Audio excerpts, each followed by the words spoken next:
Hello, happy Monday, and welcome Come on. to the second look. Look, we should be talking about Bournemouth's 2-1 defeat to Brentford. Boo-hoo, yeah, how sad we are. But bigger news, the script has been ripped up because, unless you've been under a rock, you may not know, of course you do. Do you know the news? Andoni Iraola has penned an extension with AFC Bournemouth. Bill Foley came to tie his man down for that little bit longer, and we've got him for more time. And Tom, This is big news. It's dismal, it's grey, it's horrible outside, but that certainly brightened up my mood. Oh, mate, I'll go and sing in the rain if you want. Absolutely buzzing. And yeah, credit to the club, people above to get him to stick around. I mean, we all know that he hasn't had long contracts in the past. And I think it's really impressive from the club, and it obviously shows his stock's high. Yeah. He knows that it wouldn't take him long to get a job if he left. And he's obviously buying into what we're doing here as well. So really impressive. And I know that I've got some more entertaining football to watch for a while yet. So yeah, really looking forward to it. And you can see by the reaction online and stuff that everyone's really happy. Isn't it mad? Like, fast forward, 9 months or whatever. In August, we were excited. In September, we were dubious. In October, we were worried. Some fans were calling for him to go, but his pedigree shone through. And we've seen some really exhilarating and beautiful football at times. And it just, I don't know, I feel as though we've got that higher ceiling under Andoni. We don't know where we can go, but we're certainly going somewhere. Things off the pitch seem to be in a very good position, and things on it certainly as well. And look, he's produced some results that have been huge this season. Think back to the Manchester United 3-0, could have been 4. And there have been several results really that have been almost a statement to the division really. Yeah. And the media, the national media, are pricking their ears up at this guy who, after one season, has almost become sought after. Yet he's staying at little old AFC Bournemouth for that much more time. And the social media reaction from what you've seen, it's been so positive today, hasn't it? Yeah, it's as expected, mate. I think everyone, as you say, even wider, I think a lot of people are starting to take notice of us. I mean, there was even the other week when we played Arsenal, I know that obviously because they're what they're trying to do, and a few of them are going, hang on, Bournemouth are playing some good, and we don't normally get that. And it's just been so exciting to watch, and like you say, you feel like the ceiling is higher now, and yeah, I'm just really pleased, mate, really am. And it's going to be a really exciting summer, I think, to see what we can do. And yeah, well done to Foley and everyone that's managed to tie him down. I wonder if he maybe his seat was called out or something. He got a trip to Las Vegas. We went, I've got something out, I know. Yeah. But yeah, Elvis obviously done the job for him at the weekend, and absolutely buzzing for him, mate. And it was funny because I think in the press conference before the game, he was kind of asked about contracts and stuff, and he went, if they want to talk, he knew he was staying, and love it. His words from the official website were, I'm very happy to sign the contract. For me, it's a matter of renewing the confidence from both sides. We've had a good experience with our first season together in the Premier League, and I'm happy that both sides want to continue that relationship further. I'm proud that we've achieved the points record. We're playing in a very difficult competition with very good opposition. The season started slowly, but I think we've improved a lot and are playing the right way. We have to continue improving the team because the level of Premier League is really high. And I'm looking forward to working with Simon and the rest of the team over the summer to help us do that. And finally, he said, I would like to thank the supporters for everything in our first year together. I'm thankful that they were supporting us even in the beginning when we were not winning games, and they have been very helpful to the players for the whole year. Now, what this maybe suggests to me is he knows what's coming around the corner, and we know that Bill Foley have said it could be a big summer for us. There may be players departing. Maybe that news might be making one or two of them change their minds. We hope so, but look, we're not expecting it. You never know, though. But Bill Foley obviously has conveyed to Andoni exactly what he wants to do. And that will probably involve bringing in the players that he needs, which is all a manager wants to hear, really, isn't it? Yeah, no, definitely. And I think, whatever happens with ingoings and outgoings, you don't, if you're Andoni Iraola, kind of like what I alluded to, he knows his stock's high. He's not going to, if he's saying I'm going to lose these players, I'm not sure what I'm going to be able to do. He's not going to sign an extension, is he? I think he obviously believes in what the recruitment process will be. Whether that means convincing a few to stay, whether it means he's happy with who he thinks he can replace certain ones with, only time will tell, mate. But it's good news. And I think if you're any sort of player now that's linked to a Bournemouth, for example, you look at the way we play and you know that Gaffer signed an extension and, something's happening, and it's And yeah, if you're a footballer, particularly at the top end of the pitch, you're going to be thinking, well, this is going to be enjoyable to play under, isn't it? And you've seen that with a few players. I think one that really stands out to me is Justin Cliver, for example, who has been at so many clubs at such a young age, and it's the first time, and he said it a few times in interviews, like he feels like he's part of something, which is great. So yeah, all positive, mate. All positive after a defeat, which is mad on the Monday. Yeah. But I'm just really excited now, and I'm glad we got one more game just to enjoy as well. So the news came out at 12 o'clock, and at that point in time, I was making a coffee. And you may have seen from our Telegram group, but I got the loads of texts at the same time, and Telegram was going off, and WhatsApp was, and on Twitter there were notifications going mad. How look at this. People watching on YouTube, you can see that the coffee went absolutely everywhere in my excitement. But yeah, there's been such a positive social media reaction. Like I said, it's I never expected it to be quite this exciting after October, where we were thinking, oh my God, is he going to go? And now we're all cheering to the rafters for him to be staying on. And he's brought such a good style of football. And like you say, things definitely feel as though they're on the up with the club. On the pitch, we're seeing what's happening off the pitch as well. And yeah, credit to Bill Foley really for tying him down. And like I say, if there are any wavering players, perhaps maybe that will make him rethink. And Bill Foley said, Andoni has made a huge impact since arriving at the club, and we are thrilled to agree to this extension. We've achieved a club record points tally in the Premier League thanks to a series of excellent performances and results from the team. The players have clearly bought into his footballing philosophy, and our supporters have really taken to him. We look forward to continuing to work with him. So that was really good to see. And look, we will be talking about the Brentford game, but really, it doesn't matter too much. But look, it's it feels like it's been a winning weekend. It's been a winning weekend, like you've alluded to, for 11,000 people who've got these beautiful t-shirts. Yeah. Is this my size? Not too sure. Everyone, did you see them like swapping shirts and taking shirts off? Go on. I got to my seat, I had an extra large. We won't have another large, so on that kids ones for extra large boys. But there was enough to go around, I think. But yeah, I've got mine and put it on today, unfortunately. I didn't get the memo, did I? But it was, like you said, it felt like we've signed like a £50 million player or so, because I was at work this morning, my phone was just vibrating constantly, and I was thinking, well, that's how much little I've got on in my life. I was like, well, that's Bournemouth related. And then I was just like trying to look at my phone. I could just see like Iraola stuff, and I was thinking, I hope this is good stuff and not bad. So yeah, I was buzzing, mate. And yeah, I think everyone's had it's a weird one. Like you say, we lost the game. I think everyone's had a really good weekend and starts the week now. Walking around Dean Court on Saturday was such a nice experience. I really love, Bournemouth in the sun is great. And then when you get to Vitality Stadium, when you see people just drinking wherever they want, it was such a good vibe outside the stadium. And you've got to pay credit to Jim and Bill and everyone who's made it happen, because it's just got this really nice vibe, live music going on. Yeah. I don't know. It did. Maybe I'd had a few drinks, but I swear I saw Elvis at one point walking about with a load of showgirls. Was that a real thing? I think it might have been, mate. Yeah, it was.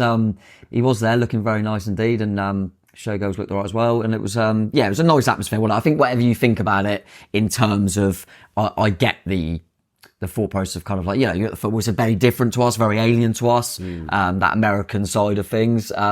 But the fact of the matter is, everyone had smiles on their face and it was a good atmosphere. So it's what it is. I think if I had to put something that I thought was a little, not this point is not the word, but we were kind of talking about it. I think sometimes you want the players to come back out quicker. Yeah. Because there were so many people that left because, they probably, obviously people have got lives, but also it was taking a while for the players to come back out. And I do wonder sometimes why don't they just stay there after the game? I don't know. But. Yeah, I don't know if it's for logistical reasons or maybe it could be media purposes as well, because obviously they've got to get their interviews into BBC, Sky, whatever. And maybe that's one of the reasons why the players had to go in. But when they came back out, there was barely anyone there. So people weren't that interested in winning another Las Vegas holiday. Were you one of the winners, Tom? Come on, tell me you were. No, I wasn't. No. I'm afraid not. There was one at half time, wasn't there? And you didn't even care about that either. Was there? Yeah, there was. No, I didn't. I thought, how bad would it? If I was still in my seat, everyone would go, "Oh, okay, so Superstitious out the window now, is it?" No, I was. And it was, to be fair, it was the busiest I've seen it outside because of the weather. But they'd done one at half time and then one at full time. It was so funny. Like there's there's an alt angle or something of when they're doing the one at the end in front of the North Stand, and you see people lots of people replace the red and black with that by putting the Las Vegas t-shirt on top on a hot day, but then they were taking them off and swinging. There was one guy at the front in like row C doing all these dance moves. He's basically doing the Macarena, like going mad for it. Alas, he didn't get picked. I think there was a lady that won in the full time, and then some guy won at half time and said he's taking his beautiful wife to Las Vegas, flights and accommodation. Now, where was the one at half time? Which stand did they go to? South Stand. I was South, because I was going to say at the end it went to. I thought I'm not that bothered. And then they come to our stand. I thought, could I? Could you? But yeah. What's your look? We're going to be brutal and brutally honest about this. The whole kind of glitz and glamour and razzmatazz. It's very different, isn't it? But Tig said to me something before the game. He said, you know what? Like, now we're in this. Like, now we've got this. Because we can see we're going somewhere, like, off the pitch and on the pitch. Let's just embrace it. Yeah. But there is a kind of resistance. And I sense with Bournemouth fans, there's probably an older demographic, maybe going to Dean Court compared to the average ages of other clubs. I don't quite know. I presume so, given our small stadium size, that a lot of people have retained their seats. So it's going to be an older audience that are probably rolling their eyes at seeing Elvis walking about having selfies and stuff. But look, we're in it now, aren't we? No, I know. And I like to think I'm not old, but I'm similar in terms of, seeing Elvis and Viva Las Vegas after the game. It's not really for me. It's not something that I'm going to get proper involved in. That's not kind of why I'm there. But if everyone's enjoying themselves and it's not affecting me, it's like we've said before with certain songs before the game, and when they've done like the Great Escape and things, not really for me, but they're trying bits. What do you want, Tom? You don't want new things, you don't want traditional things. What do you want? Andoni Iraola ball and cheap season tickets. But no, I think, and all them things, if you ask my opinion on, say, Great Escape, like I mentioned, I'd go, not really for me, but they've got to try things, a bit trial and error, and when they do just have a bit of a laugh of it when they do the fruity at the end with the free cherries and then go 3 points, like whatever. It's not really affecting things, is it? I think the deeper stuff is obviously if it goes financially, we start straight. Then I think I understand the questions. I think in terms of stuff that's maybe not for you, but it is literally just to try and create a bit of an atmosphere and a different vibe and that, then crack on. I don't mind it at all. It was, as I say, we lost the game, but it was a really nice vibe in and around the place, mate. The atmosphere was good at Dean Court. It was good at the QP as well. Right. Before the game as well, Bill Foley turned up yet again. He did indeed. Met some fans, got some selfies. Didn't put any money behind the bar this time though, by the sounds of it. Come on, Bill. Sort us out. No. Great to see him getting involved. And look, that's a number of times that he's been over now. Yep. He's always made sure he gets the pub. And this is such a contrasting style of two owners that we've got, both of which have been brilliant in their own ways. Yeah. One of which will not be seen and rarely turned up to Dean Court. Yeah. One of which is happy to be put in the limelight. And sometimes that transparency and being sort of in and around the fans can sometimes make it more of a division sometimes. Yeah, make it more of a division, but also it can maybe put more pressure on you because, you've got to be chatting to these fans and you're putting yourselves out there after saying we're not going to get relegated, we're going to get Europe in 5 years. Yeah. So you've almost got to stick to your word a little bit more, but two very different owners, but it feels like, Tom, that we're in a really good place as a football club, and you've seen what's happening at the training complex as well. I mean, that's going up well quickly, isn't it? Yeah, it looks brilliant, mate. And as you say, I think weirdly, whether it was by design or not, I think the owners have come in at the right time in terms of getting him, as you say, because of what he was like. It fit the way because Eddie Howe ran everything anyway because he had to before then. And so it kind of worked quite well. And now we maybe, there's so much change and stuff in around it. We need our own to be a little bit more transparent and open with stuff, which he clearly is. Yeah. Which is great. And as you say, the training ground and stuff, it's exciting, mate. And obviously with this news with Andoni, it's just, even more exciting. And yeah, looking forward to, it's weird now. It's happened probably for a fair period now, a fair few years where the transfer windows are more exciting. Whereas I used to, as a Bournemouth fan, just hated transfer windows. We just lose everyone. Wade Elliott, someone wanted $5,000 when he's gone then. Yeah. Do you know what I mean? So we should embrace it, as you say, definitely. But, equally, I don't mind that some fans like certain stuff, so that's all part of it, mate. But yeah, I enjoyed the weekend, and I'm enjoying, I was a little bit sad when I thought, that's the last home game. I always felt like that on the last day. But yeah, it was a really nice one. At least we've got Chelsea away to enjoy, and I think everyone will be in good spirits for that as well. And that was one of the shames I thought about so many people leaving early, because that could be and probably is the last time we've seen Lloyd Kelly in a Bournemouth shirt. And one thing I feel particularly sorry for Kelly for is the lack of a song. I really hope, whether Back of the Net can be part of this or not, I don't know how, but we would love to get more songs for players and get them more well known. If that means putting Tom on the microphone on a Back of the Net video, we'll get like a cabaret stage or whatever. You send in your song requests, we'll get Tom singing them, and you can vote hot or not, something like that. Yeah, does that work? Either way, because he's been here for a long time now. I know what you mean. Players like Zabani that come in, that have already got his cult song already. And Kelly, I think at the end, we just went Kelly. It's I know what you mean, because it's, and also I remember last season, obviously we kind of knew Lerma was going. And he had a song, so it looked like we were showing so much love for him. Yeah. Whereas it didn't with Kelly. But I think it's just, Lewis Cook was like that, and everyone just clapped because we think, we ain't got a song, have we? And you want a song for everyone, it's not always easy. There's even sometimes, that I know, I'm sure most people watching this know, the Clivert song.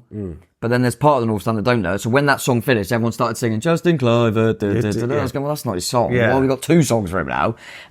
All a bit strange. We could make a new song for Celeste while we're at it if you want. Absolutely fine. If you want to make a new song for Celeste, that's fine. If you like the original, stick to it. But if we want to, I think that could be priority. Yeah. But yeah, no, I know what you mean, because Kelly, it just felt like I wanted to give him a little bit more, even if it was just like sign him up or just show him that he had a bloody good game, by the way. Yeah. But yeah, I would be very shocked. That would be a massive shock if he suddenly signed a new deal. I think he's off, and a few others as well. But someone, there's a few players leaving, but someone on that pitch at the end got Fredericks his shirt, mate. So Fredericks will be leaving, giving someone a lovely little gift there. So the shirts off our backs thing, I think, like we said on the preview, I think it's an excellent concept, because I think it needed to happen. Yeah. Because after a bit of furore about the auction site. By the way, the Clivert shirt, I think, went for over $1,000 on that auction site. That is mad. Someone's got too much money there, but fair play. I suppose it is worth whatever anyone's willing to pay for it, and if you're willing to pay that much. And then there are some people that obviously gained shirts at the end. 26 fans were invited on, which is great. I don't know how they were picked or whatever, but it's obviously ones that have been doing something for the AFC women or the club or whatever, following them up and down the country or whatever, I don't know. But really nice to see some young kids getting shirts and stuff. So, I think the one at the end, one Dom Solanke shirt and, Lloyd Kelly shirt, which would be superb. Lewis Cook. A couple that maybe consider themselves not unlucky, but just, nice shirt, but just never really saw the player in action. Randolph. Oh, mate. Radu, he played once. Someone got Fredericks. Radu played against Burnley. He did, First win, all right. Fredericks. It was, they obviously had to do it so it was the squad now, which means, but it would have made more sense to have a Kiefer Moore one, a David Brooks one, even Rothwell, because they actually played at the start of the season, even Aaron Traore. But it was quite fun, because obviously they're going round and everyone's going, and then they go, and you've got Darren Randolph, everyone just started laughing. Nothing against him, obviously, but nothing against him. If you're stood there, you're thinking of all the players you could get. Yeah, he played, and but I think you actually said to me, I'd probably rather Alexander Burke signed CD. Absolutely. CD? I'd maybe... How old are you? I'd maybe ask Randolph to sort something out there. But, as you say, mate, it felt like most people were there. There was obviously some players that weren't around. Yeah. I know that Cine wasn't there. I didn't see Billing doing their walk around the pitch. No, I didn't notice him. But there was, I'm not sure, a few were chatting to people on the pitch. Yeah. So, but that actual walk round where we were. But most people got a lot of love. That come round, which was nice. Zab's got loving it, wasn't he, with the song and stuff, and well done to him for supporters player. It was, said afterwards, there was so many, we've said it on shows in the build up to this, to the end of the season, that this is a great season. There's so many that I would go, fair enough, if they won it. I knew Solanke would win most of the awards, which he did, but I was surprised about it. I think I saw the echo went Solanke, Christie, Cook. Yeah. So then for the supporters player to be someone that no one was in the top 3, it was surprising, but not that Zabs didn't deserve it. Absolutely. No, absolutely. If you follow us on X, you'll have seen that over the past couple of weeks, we've been running a few polls and just a bit of feedback, because in a couple of days, I think it's on Wednesday, on the 15th, there's a poll that's going live on the BBC Sport website on the AFC Bournemouth pages. Now, me and Tom have been lucky enough to be asked to write something every week for the BBC, and one of the things we had to submit to them was our top 4 players. Now, there are a couple that sprung out instantly, Solanke, Christie, and then we were trying to gauge some feedback on someone else as well. Yeah. And I think the third person was Lewis Cook was in the mix, was he? I think Sabani got 3rd and Cook 4th. That's right. Yeah. But so if you see that and you think, oh, how come Kluivert's not there? How come Semenyo's not there? It's not us, it's you. There was a few that, the ones that, so the 4 were, as you say, Solanke, Christie, Zabani and Cook, and I think it was in that order. And Smith was unlucky. But there was votes there was people saying Smithy, Kluivert, Semenyo, even Celesi, so it shows how many, doesn't it? Which just, it points to a successful season, which is what it was. I think that's a real personal thing, actually, and I think that's fine. I think some people look at it in the way of who would you least like to be injured? Who would affect you the most if they were taken out of the team? Yeah. And there I'd probably look to your Solanke and because of his goals and obviously Christie as well. And then some people go, no, actually, who's your 7, 8 out of 10 every week? Never has a bad game. And that's where people go to your Smithies and Cooks, like the consistency value. And then people, go most improved. And I said about Christie, personally, for me, just from a personal perspective, I was like, he was a backup winger. And look how crucial he is now. And I think, and that's nothing against anyone else. But it's been a remarkable season, hence why so many were in the conversation. And we had to kind of get some sort of feedback. Yeah. So like, we could list 15 here. Yeah. So it was virtually everyone got like a little mentions in there, which was really nice. Like every podcast, this episode of The Second Look is sponsored by Green King Sport, where football is more than a game. Make Green King your go-to destination for the season's final stretch. Why? Well, for one, you can watch every televised Cherries game down with delicious food and refreshing beverages. And with 900 sports pubs dotted around the UK, chances are you're within walking distance of your local Green King. Let's be honest, watching football's way better with friends and family. So get the squad together for every Premier League fixture that's on TV in an atmosphere worth sharing. So it's a title showdown. Maybe. We'll see how it transpires. European qualification, there's still some things in the mix there, but relegation, not so much. Either way, your Green King Sport Pub will have it covered. Yeah, and also don't forget to download the Green King Sport app. Loads of exclusive competition and discounts whenever there's a game on. I love the Score King one myself, where you predict the games and you get a free drink, 20% off.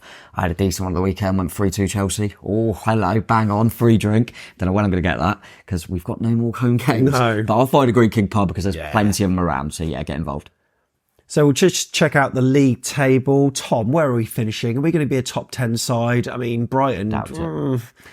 I think we'll be top. Of the second. Top of the second half. So I just predicting, if you like, looking at the fixtures. Obviously Brighton have got a game now. They've got 2 difficult fixtures. Yeah. So they could quite easily lose them both. Chelsea and Man United. And Chelsea are right on form. Man United, who knows? They're both difficult games. I do think they'll get something against Man United. You've got to remember, Man United, as much as they were improved against Arsenal, they're not risking anyone that's a doubt, because they're just thinking about the cup final now. Yeah. From our perspective, the lowest we can finish is 13th, but the 2 teams below us, I can't see winning their final game. So Crystal Palace are on bloody good form, so you never know. And Aston Villa always let us down when we need them to. But I don't think they'll win the game. Maybe a draw, which wouldn't be enough to finish above us. And Wolves are away at Liverpool, which is always difficult, and it's Klopp's last ever game. So I'd be shocked if they won that. So regardless of our result, which I think will be tough to win at Chelsea, but I think even if we lose, I think the 2 below us will not win either. So I think we'll stay where we are. If we win it, we might go higher up, but I don't see us. I think we'll probably finish 11th now, mate. Which is pretty quite good, nice. though, isn't it? Yeah, a bit of a shame we didn't pick Southern Cup on the weekend just to be looking at top 10, but it is what it is. Doesn't matter too much. Good points total. Shame we didn't nick a point or so. I'd like to hit that 50. Yeah, you can't get 2 points in the game, so we'd have to win. One thing that's worth remembering is that if we sort of had the points tally that we've had in the last, 27, 28 games, but over the whole course of the season, then we would be in the European mix, which is something to consider really out of next season, because who knows what's going to happen there. Look, if you're watching the YouTube channel, usually you'd be watching some graphics of form tables and baseline trackers. Who needs it? Who needs it? Look, we'll get straight on to covering the game a little bit, because it didn't really matter what happened, did it? And I think at the end you sort of, I don't know, I was just in a mood where I just wanted to celebrate the season, celebrate the club, and that's what the fans were doing by singing the songs of every single player under the sun that's ever existed, by the sounds of it. Nice one, Derek. That was brilliant. A few younger people around going, why are they singing that? What's going on there? Yeah. I think the first one that started going off was the Sean McDonald song. And I thought, I was here. And then I realised we were just going for everyone, which was great. But yeah, mate, I agree with what you're saying. It didn't feel like it mattered too much. And I said, chatting to Tiggs in the QP, that to me, it was, I'd be hypocritical if I was annoyed that we let in that last goal, because we were 1-1. What's the point, really? Let's just have a go. And we just went, stuff it, let's go for it. And we got caught. Yeah. And credit to Brentford. And I would say, if there are any Brentford fans watched or whatever, especially at the start of the game, I was actually impressed by them. I thought they looked better than Brighton. Well, their form, I think, has been you said that, not too bad, really. And they've always been in games, and they actually look really impressive, I think. Yeah, I thought they started the game really, really well. I think it was something stupid, like the first 6 minutes, they had over 95% possession. Well, we barely got the ball. And that was to their credit, as much as we probably didn't start as well as we would have liked. And listen, we're looking at the league table right now. We're nearly 10 points ahead of them. Yeah. And I think most media pundits that would have had Brentford finishing above Bournemouth this season. So that just shows the job Andoni's done. But yeah, I thought we started slow. They started well. First 10, 15 minutes, I thought they are absolutely controlling this football match. And I was content to be level at the break. Having said that, if officiating was better, then we would have been ahead at half time and we probably would have got something out of this game. Listen, it is what it is, but I've had enough of it, to be honest with you. We've all said it enough, but it's just getting ridiculous now. The level of officiating is an absolute joke. Matthew Donoghue, the worst ref I've ever seen. There were lots of questionable decisions, I thought, throughout it, and I don't know if there's been a game where a referee's had to go to the screen twice in a game, and then basically VAR is telling him your decisions aren't good enough. Yeah, you're wrong. Do that again and have a look again. But either way, he came to the right decisions in terms of the various incidents, but. Yeah, some of his decisions throughout, I got very aggrieved by. The fans were up in arms about some of his decision making as well. That's awful, there were a couple of Dom Solanke moments. I mean, what would he be on? Like 23 goals or something? It was even like, not just to take away from the officials a little bit. I remember having a screenshot on here, so I'm just going to find it. Yeah, I've got it. So it's even the fact that in general now, no one knows the rules. Right? So I look back at during the game, we both said it from our differing views, but we both said no one really celebrated the first goal. We all looked at each other and went, that's handball. Absolutely, I didn't. And you could see it hit Semendo's hand, so you go, okay, that's fine, handball. And then after the game, I see a thing that says, there's been a change in an accidental handball rule in the immediate build-up to a goal. So if an attacking player's accidental handball immediately precedes another player scoring, the goal will now be awarded, when last season it would have been ruled out. So that was intentional, is that what they're saying? So what they're saying, which clearly it isn't, it's just hit his hand. But we don't know anymore. And that's what's so bizarre, is we just don't understand the rules. It's so confusing. But yeah, I kind of at the time got why it was disallowed. But then afterwards you hear another thing. So it's weird. I don't know why he blew up for the second one. I don't think that's a foul. No, I don't think it is either. I really don't think it is. Let it play. I think the defender almost lost his footing somewhat, and he did out-muscle him off the ball. That was it. The one that he had to overrule himself with a penalty was never a penalty. I don't know how he's come to that decision so quickly to give a penalty, and then obviously changed his own mind. But it was even in the general game, and the linesman didn't help. Some of the decisions were just like, how's that a corner? And then someone would go down and you go, well, he ain't got a head injury, and then he'd stop the game, and I just couldn't work out what he was doing. Obviously, I think Iraola got a booking, and there was a few weird bookings that I just thought, well, that's not a booking, and another one that should have been a booking. I think what happens as well sometimes is he obviously made a few bad calls, and then he seemed to follow it up with more bad calls, and I just felt he lost control. Just lost control of the game. And he was absolutely atrocious. And I'm not sure if he'll be watching, but Lewis Cook, if you are watching, at the end of the game, everyone booed the ref. And Lewis looked at the crowd like that, thinking we were booing the team. And there's just loads of fans trying to mind to him, we're on about the ref. It was brilliant. He thought we were booing him, but we weren't, Lewis, of course not. Yeah. But I just thought, unfortunately, it was a really, really bad performance from the officials. It was. Brentford took the lead. Good goal, actually, in terms of the touch from Whistle, was it? Who put Mbeumo in. Yes. It was a ball out to the right-hand side and a lovely sort of cushion pass with his side foot. Put Mbeumo in. It was the roles reversed when they actually won the game. Yeah, and Mbeumo was a threat all game, I thought. Yeah, brilliant. He scored against us, of course, late Good player. at the G-Tech Community Stadium as well. But look, Dom Solanke did score, and it was allowed, and that was when Senesi pinged in quite a loopy cross. And I thought, just as Dom was going up for that header, there was a little push, and I thought, is he gonna rule that out? But no, thankfully not. Good header again. Brilliant He header. scored a lot of headed goals this season. Yeah, more than he has. Yeah, definitely. He has. I always think of like the Forest one as well. But yeah, really good header. But I just wanted to, we've done a lot, rightly so. Spoken about Solanke, spoken about Christie over the season, Cookie with his consistency, just mentioned Zabali. One that I think doesn't get probably the credit due to the fact that there's so many standouts is Senesi, right? This bloke just. The goals and assists from a centre-half is outrageous. As soon as Solanke scored the header, I didn't really and I thought, of course it was Senesi, but that's a centre-back. Yeah. But a very, very intelligent footballer, and he plays some brilliant balls. I think even the goal at Brentford, obviously a long time ago, that Solanke scored in that one, I think it was a ball from Senesi down the channel. Oh, it was, yeah. It was. He A just, loose ball, yeah. Yeah, he just plays these passes, and the cross was perfection. Yeah, it was.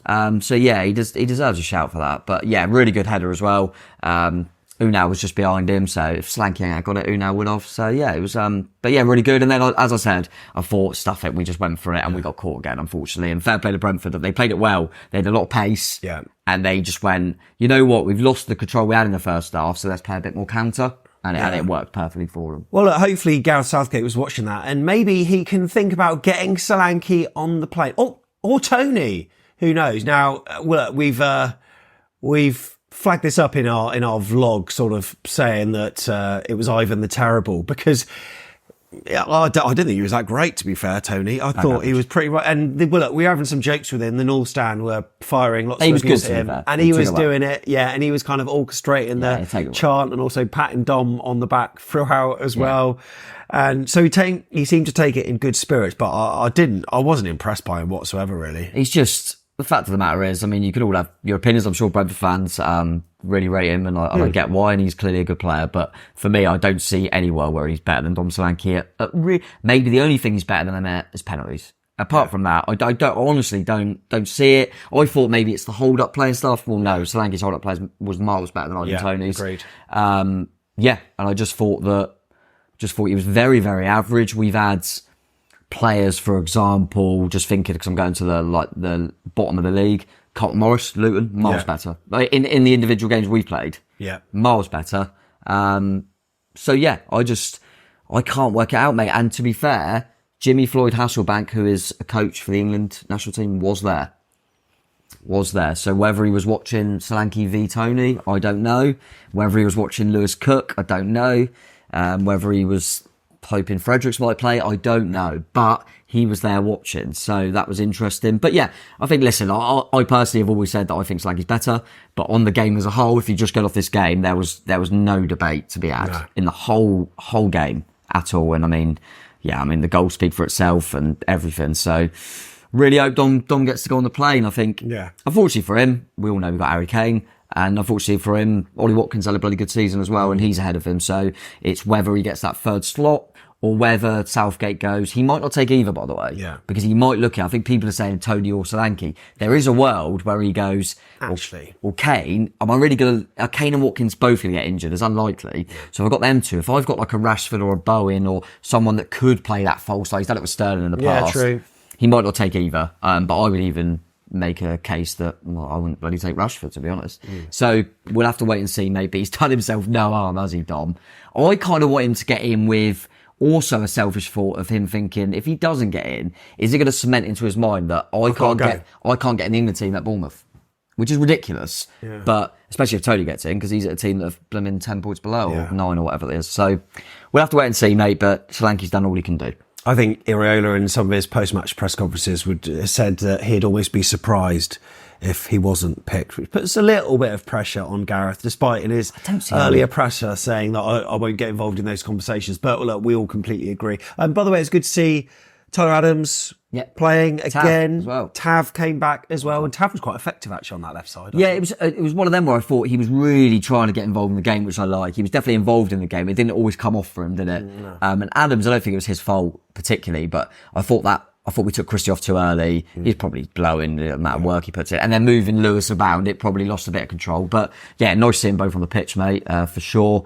And then obviously Unal coming on as well. Good to get him as many minutes as we can. And Scott as well. So it was good subs bench, wasn't it? You think of the subs we brought on and people like Billing can't get on, Max Aarons as well. So we had a much stronger bench, didn't we? Who's your man of the match? Christie. Who's your statistical man of the match if you're going to do one? Oh, I think Christie will probably be up there. It probably will be Don though, I would have thought.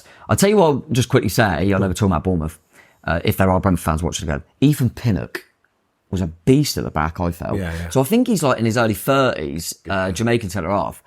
I don't know an awful lot about him, to be honest. I know Brentford fans rate him, but watching him live, I thought he was really good in his duels. And when Unal come on, you couldn't win a header. No, true. He was very good. And obviously I said about Mbuemo, didn't know. I thought he was good. But I think Solanke probably win it statistically, but I definitely would say Christie.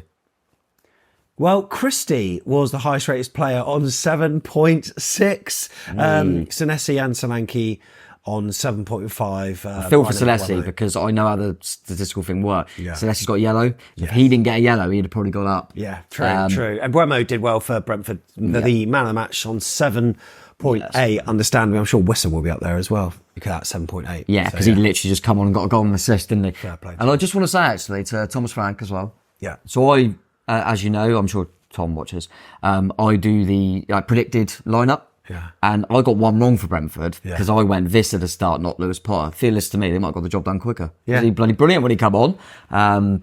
But yeah, he was effective, and Mbuemo, that doesn't surprise you, mate. Every time we watch him, you mentioned he's always good, yeah. He caused Kirkus problems away game, and he caused Dango some problems, and Kelly, he's not up against any, awful players. He's up against pace and power. Yeah. He always causes problems in Mbuemo. So yeah, I'm sure they love having him. And one thing we've got to say about Thomas Frank is that none of us were aware about his dad that passed away the day before. Yeah, I didn't realise that. So when the players went over, a number of Bournemouth fans are like, "Oh, they're almost time wasting," which you can understand. Based they scored on 86 minutes, so you're thinking, "What's going on here?" But obviously, it transpired afterwards that the news was announced that his dad had passed away, which the Brentford fans understood, but Bournemouth fans didn't. So forgive us for maybe jumping the gun on that, because some people are saying it's a bit weird, including us. But yeah, and I hope Thomas Frank is all right. Yeah. Thomas Frank after the game though. He did an interview about the referee, and he said, absolutely. Oh, I bet he kicked off then. He was awful, wasn't he? Well, yeah. I mean, he should have complained. He should have complained. Yeah, I'm guessing he did. Yeah. I'm guessing he went. That's the worst performance I've ever seen. He didn't. He said he said the referee did well, and it was a good officiating performance by Matthew Donoghue. I can't even comment on it. No, I'm lost for words on that. Yeah. Just because I think I said to you afterwards, it was one of them ones where I wish we had got the late goal, because obviously it was 1-0 and we were pushing. Obviously they ended up winning it. Because I thought, when you always look like you're a biased or an agenda or whatever, and you're being bitter. And I was like, I really want to win this, because then we can have a go at the ref, and it's not better because we won anyway. Yeah. But because they scored late, it looks like, and I'm not saying, yes, there were goals that would have changed the reflection of the game, but it was just more in general. He was just hopeless and lost all control. And I know, don't get me wrong, Thomas Frank ain't going to get himself fined if he can help it, and they've just won the game. But come on, mate, he was absolutely atrocious. We've had some bad ones, but he was, put it this way, that was his first Premier League game, and his last. So when they picked the games, why did they pick Bournemouth-Brentford? Because there was nothing on it. Yeah, but just Bournemouth-Brentford, that's a little trial game. But then, well, how many times have we had that? We always get the new one. But should that be the case? Shouldn't they just randomly pick one out of the hat? If it happens to be Man United versus Chelsea, that's what it should be. It shouldn't matter. So what they're saying is that match doesn't matter. That's the least important game. Yeah, that's what they're saying. But so, and look, I understand that these refs need to be blooded at some point. I do understand that, but I don't know. It's worrying that. It's a wider point that I worry that there's so little available, and the opposite there, and of good referees coming through, that there's ones that are up for the opportunity and have been around for getting fast tracked a little bit too soon. I just don't think they're around, which doesn't surprise me. Who want to be a bloody ref? Yeah. But you just got to say what you said. I just thought it's the first time I've seen him and he was absolutely awful. But look, that didn't take the shine off what was a very successful season, and we've still got a game to go, so it's going to be party vibes. And Andoni Iraola has increased his contract. Now, I don't know the specifics of it. Is it just another year has been added on? So it's 2 years from now rather than 1 year from now. Something It's not, like that. because when it's a 2-year extension, that's... I think he's here for 2 more years. Yeah, already it's not a so it's 2 years from now. Something like that. But either way, exciting times, and maybe that can be the pull for certain players who've obviously seen us thrive. There might be like the likes of, I don't know, Tammy Abraham or someone abroad that might be like, he's doing good things there. Yeah, maybe. So you never know. And it's good to be part. I always think it's good to be part of something. So obviously we've just, Cliver and people like that, for example, that have had their first season with us. Part of something. They know they're part of the best ever points tally, for example, in Bournemouth's history, in the Premier League. And there'll be others that go, I'll tell you what Bournemouth doing there? I could be the first player to play in Europe for Bournemouth. Do you know what I mean? There's all part of that. And obviously we're all sat here thinking, hopefully, let's be real, we're all sat here thinking, hopefully this convinces Dom. Yeah. I was probably 90% sure he's going. Yeah. I'm probably 85 now. So it's maybe taking a little bit, but I don't see it personally. I would love to be wrong. I think Kelly's 99 when he'll go. And there might be a few, but listen, strange things have happened, mate. I'd absolutely love it if, I don't know what I'd do if Dom Solanke stayed. Jesus Christ, you can get me to do whatever you want me to do. There you go. I've got a Bournemouth tattoo because of a bet once, so I'll get something about Dom if he stays. There you go. I don't know, I will. There you go. All right. Should I get one of like his masks? He likes his masks. Yeah, why not? Is it anime or something? And I don't get that. I always It's a go. bit niche, isn't it? Well, I always go like, I don't get all this anime rubbish. I don't even like any like sci-fi fantasy stuff. If Dom likes it, I'm giving it a go. I'm going to watch some anime. I think it's so niche because, like, if you're I'm gonna another get that fan mask. and you're seeing like a goal scorer in the Premier League do that, you're like, what is that? I didn't have a clue what it was. It's a thing that only like probably 5% of the people in that crowd understood. Seeing it afterwards, like, sorry, what was that? But if Dom likes it, it's fine. I have zero clue what that is. If Dom Solanke stays for another season, I'll get it tattooed on me. Like, what is anime? Is that like cartoons? Is it? I don't. You'd offend people. People like anime. Yeah, I don't really understand. I think it's like adult, more adult animation-y. Yeah. Let us know in the comments. Yeah, I still don't get it. I don't get it. But look, clue, yeah, it's been a very different second look because we're celebrating Andoni Iraola staying on as AFC Bournemouth manager. Look, there's going to be content galore on our YouTube channel with the Way Day shows coming out this week. And then Chelsea's going to be on Sunday. We're on the train for that. Cannot wait. And looking forward to seeing you all at Stamford Bridge. If you haven't done it already on the YouTube channel, there's a couple of things you can do before you go. Yeah, if you click the bell, you'll know when all them videos are going to be out and stuff. So that's worth doing. Click subscribe while you're there because that is the thing that helps us the most. And if you click the little like button, that helps the algorithm and all that good stuff as well. So yeah, crack on. And on the audio pod, make sure you give us a review. We would truly appreciate it. Next season, of course, as I said, we're putting our preview shows into audio format as well. So if you just catch up with us that way, and believe it or not, there are some people that don't know what we look like. What? Which is fair play to them, you lucky people. But you can hear our voices twice a week, or twice a match week at least, anyway, on the audio pod from next season. We may have alluded to this on the end of the vlog. Possibility of the USA, mate. Really? Yeah. Could we? I think we could.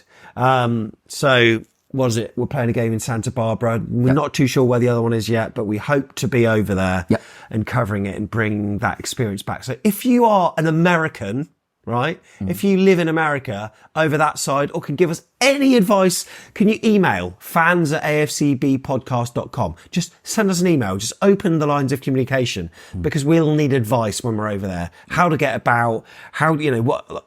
I'll need a SIM card of some kind for like a week for uploading stuff, 2 weeks, however long it is. Yeah. Lots of travel advice, whatever. If you can pick us up and take us places, let us know. If you can sponsor us, if you're a business and you fancy getting behind us hiring a car, let us know because we'd truly appreciate it because it's going to cost a bit, Tom. I'm not driving. I know, I'll be driving. I don't even drive there. I'm not going to drive on the wrong side of the road. Oh, what about that? The wrong side of the road, isn't it? Yeah, and also left-hand drive as well. I can't handle all that. But they're all automatics out there. I think the car we're looking at is a Kia Soul. Kia Soul, whatever that is. Sounds good. Yeah, sounds quite good. But yeah, let us know all that stuff that he said, and also what are the good bars. Yeah, and apparently the traffic in LA is awful as well. Oh God. Look forward to that. But look, That'd be good fun, mate. it could be happening. Unconfirmed, but we'll let you know when it is. But we're doing it, one, out of our own pocket, and two, if we can get sponsorship, it would be truly appreciated. So it's certainly nothing that YouTube revenue pays for. And can I say one thing, mate? We make very little off this channel from YouTube, but you know the fan cams? I do. I had an email Saturday night after I had uploaded the fan cams, an automated thing from YouTube saying, this video is being revenue shared with 50-50 with one other party. I was like, who are we sharing revenue with for this? But like back of the net, 50% for Oasis. Oh, was he singing the Oasis song? The guy in the background in the pub, brilliant. Kieran Cox, who did a great job at the QP end of season party, it picked up playing like Don't Look Back in Anger, whatever in the background. Surely that shows he's got a good voice there. If they could tell what it was, maybe. I don't know if it's just the melody. So 50% of our video is going into the pockets of Noel and Liam, and 50% from. So enjoy that £2, Noel, Liam. Yeah, bloody hell. Yeah. Saw him at the week. He was in the crowd, wasn't he, for the City game and that. He didn't do the Poznan, did he? He didn't do the not? Poznan. No. He doesn't take part in any of that shit. Anyway, thank you for watching. Thank you for listening. We'll see you in the next one. Up the Cherries. Up the Cherries. Come on. At least we know Whitney Houston ain't getting any for the Zabani song.